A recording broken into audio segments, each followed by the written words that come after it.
আসসালামু আলাইকুম প্রিয় শিক্ষার্থীবৃন্দ, কেমন আছো তোমরা সবাই? আশা করি তোমরা সবাই ভালো আছো। আমিও আল্লাহর রহমতে ভালো আছি। মজিজৈনা ফাউন্ডেশন স্কুল অ্যান্ড কলেজ কর্তৃপক্ষ তোমাদের 22 তারিখে যে একটা হোম প্রিপারেশন অ্যান্ড এক্সাম নামের প্রথম পর্ব 2020 প্রশ্ন সেট পেয়েছিলে, সেখানে তোমাদের যে সেট পেয়েছিলে তার উত্তর ও প্রশ্ন নিয়ে আলোচনায় শাহানাজ পারভীন, সহকারী প্রভাষক, রাষ্ট্রবিজ্ঞান, মজিজৈনা ফাউন্ডেশন স্কুল অ্যান্ড কলেজ। তো প্রিয় শিক্ষার্থী, চলো আমরা আমাদের মূল আলোচনায় যাই। প্রথমেই দেখো তোমাদের প্রশ্নটা এখানে দেওয়া আছে। পোস্টে দেওয়া আছে হোম প্রিপারেশন এক্সাম কলেজ। তো এর প্রথম পর্বে তোমরা যে প্রশ্ন সেট পেয়েছো সেই প্রশ্নের সাথে মিলছে তো? হ্যাঁ, এই প্রশ্ন দেখো, প্রশ্নটি ভালো করে রিভিশন দাও। হ্যাঁ, এরকম ভালো করে রিভিশন দিয়ে বোঝার পরে একটা উত্তরপত্র তৈরি করার জন্য উত্তরপত্রটি হাতে নাও, কাগজটাকে। এরপর উত্তরপত্র লেখার জন্য যে সেটটি তুমি নিয়েছো, নীল বা সবুজ কলম দিয়ে মার্জিন করো। মার্জিন করার পরে 1 নং প্রদত্ত নীল বা সবুজ কলম দিয়ে লেখে 1 নং প্রশ্নে কি আছে তুমি দেখো। 1 নং প্রশ্নে আছে শূন্যস্থান পূরণ। আমরা 1 নং প্রদত্ত নীল বা সবুজ কলম লেখা হয়ে গেছে। ক থেকে ইও পর্যন্ত আমরা নীল বা সবুজ কলম ব্যবহার করব। এবার উত্তরটি লেখার জন্য পেন্সিল বা কালো কলম ব্যবহার করব। তোমরা ইচ্ছা করলে শুধু যে শূন্যস্থানে শব্দটা বসবে সেই শব্দ লিখতে পারো, অথবা সম্পূর্ণ বাক্যটিও লিখতে পারো। তো আমরা শূন্যস্থানে আসি। প্রথম, আকলাক অর্থ। আকলাক অর্থ আমরা সবাই জানি স্বভাব বা চরিত্র। তুমি যে কোনো একটা শব্দ শূন্যস্থানে বসিয়ে দিবে, নিচে একটা আন্ডারলাইন করবে। প্রত্যেকটা শূন্যস্থানে সঠিক শব্দ লিখার পরে নিচে একটা রেখা টেনে দিবে। এরপর খতে আসি, সেখানে আছে সালাম অর্থ। সালাম অর্থ শান্তি। সালাম দেয়া কি?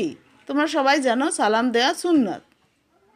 সালামের জবাব দেয়া কি? সালামের জবাব দেয়া হচ্ছে ওয়াজিব।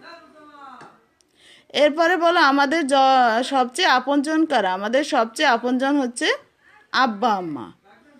এরপরের প্রশ্নটা হচ্ছে সহপাঠী। সহপাঠী অর্থ হচ্ছে কি? সহপাঠী অর্থ হচ্ছে পড়ার সাথে। এরপরে প্রশ্নটা দেখো, সবশেষ নবী ও রাসূল কে? সবশেষ নবী ও রাসূল হচ্ছে আমাদের প্রিয় নবী হযরত মুহাম্মদ সাল্লাল্লাহু আলাইহি ওয়াসাল্লাম। এরপরে দেখো, নবী সাল্লাল্লাহু আলাইহি সাল্লাম ড্যাশ বংশে জন্মগ্রহণ করে।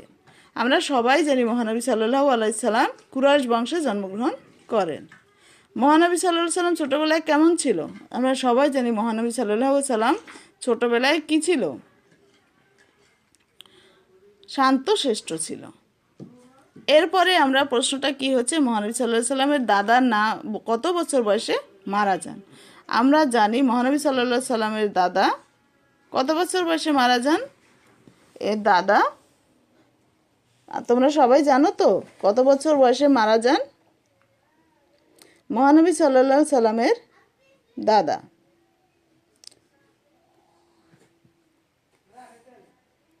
8 বছর বয়সে মারা যান।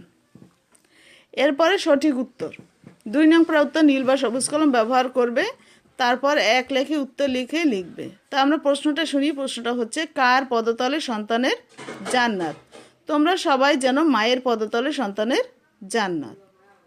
এরপরে প্রশ্নটা হচ্ছে, হযরত মুহাম্মদ সাল্লাল্লাহু আলাইহি সাল্লাম কত খ্রিস্টাব্দে জন্মগ্রহণ করেন? মহানবী সাল্লাল্লাহু আলাইহি সাল্লাম 570 খ্রিস্টাব্দে জন্মগ্রহণ করেন। এরপরের প্রশ্নটা কি দেখো, আল আমিন অর্থ কি? আমরা সবাই জানি আল আমিন অর্থ হচ্ছে পরম বিশ্বস্ত। তারপরে প্রশ্নটায় যাও, মহানবী সাল্লাল্লাহু আলাইহি সাল্লাম কতজন ছেলে ছিল? আমরা সবাই জানি মহানবী সাল্লাল্লাহু আলাইহি সাল্লামের 4 জন ছেলে ছিল। মহানবী সাল্লাল্লাহু আলাইহি সাল্লামের কতজন মেয়ে ছিল? মহানবী সাল্লাল্লাহু আলাইহি সাল্লামের 4 জন মেয়ে ছিল। এরপরে প্রশ্নটা কি দেখো, মহানবী সাল্লাল্লাহু আলাইহি সাল্লামের ছেলে মেয়ে সবই জানলাম। পরে প্রশ্নে যাই। 3 নং প্রশ্ন উত্তর লিখে নীল বা সবুজ কলম দিয়ে এক কথায় উত্তর। ক থেকে ইও পর্যন্ত নীল বা সবুজ কলম ব্যবহার করবে। এরপর পেন্সিল বা কালো কলম দিয়ে উত্তরগুলো লিখবে। আমাদের প্রথম প্রশ্ন হচ্ছে, বড়দেরকে আমরা কি করব? বড়দেরকে আমরা অবশ্যই কি করব? বড়দেরকে আমরা শ্রদ্ধা করব। পৃথিবীর এরপরে আরেকটা প্রশ্ন দেখো, বাড়ির আশেপাশে যারা বাস করেন তাদেরকে আমরা কি বলি? বাড়ির আশেপাশে যারা বাস করে তাদেরকে আমরা প্রতিবেশী বলি। পৃথিবীর প্রথম মানুষ ও নবীকে? পৃথিবীর প্রথম মানুষ ও নবী হচ্ছে হযরত আদম আলাইহিস সালাম। এরপরে প্রশ্নটা কি দেখো, নবীজি সাল্লাল্লাহু আলাইহি সাল্লামের ধাত্রীমাতার নাম কি? এর ধাত্রীমাতার নাম হচ্ছে হালিমা। তাহলে আমাদের নম্বর প্রশ্ন পর্যন্ত হয়ে গেল। এরপরে প্রশ্নটা কি দেখো, কত বছর বয়সে নবীজি সাল্লাল্লাহু আলাইহি সাল্লাম নবুয়ত পান? 40 বছর বয়সে মহানবী সাল্লাল্লাহু আলাইহি সাল্লাম নবুয়ত পান। এরপরে প্রশ্ন হচ্ছে, মহানবী সাল্লাল্লাহু আলাইহি সাল্লাম কোথায় ইন্তেকাল করেন? আমরা সবাই জানি মহানবী সাল্লাল্লাহু আলাইহি সাল্লাম মদিনায় ইন্তেকাল করেন। নবী সাল্লাল্লাহু আলাইহি সাল্লামের রওজা মুবারক কোথায়? আমরা সবাই জানি মহানবী সাল্লাল্লাহু আলাইহি সাল্লামের রওজা মুবারক হচ্ছে মদিনায়। এরপর প্রশ্নটা কি খেয়াল করো, আমরা মহানবী সাল্লাল্লাহু আলাইহি সাল্লামের কে? আমরা মহানবী সাল্লাল্লাহু আলাইহি সাল্লামের উম্মত। এরপরে প্রশ্ন হচ্ছে, উম্মত অর্থ কি? তোমরা সবাই জানো উম্মত অর্থ হচ্ছে অনুসারী। উম্মত অর্থ কি? অনুসারী। আমরা 1 থেকে 3 নং প্রশ্নের উত্তরগুলো জানলাম।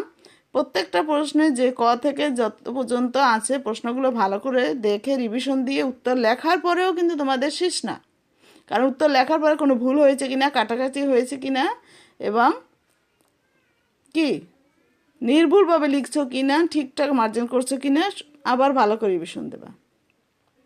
এরপর উত্তর লেখা শেষ হলে প্রশ্নের উপরে উত্তর লেখার উপরে একটা সাদা কাগজ দিয়ে সেট করে তার উপরে স্কুলের নাম, পরীক্ষার বিষয়, শ্রেণী, রোল এগুলো লিখে পিন আপ করে প্রত্যেকটা সাবজেক্ট আলাদা আলাদা করে দিয়ে এবং একসাথে গুছিয়ে স্যারের কাছে জমা দেবে।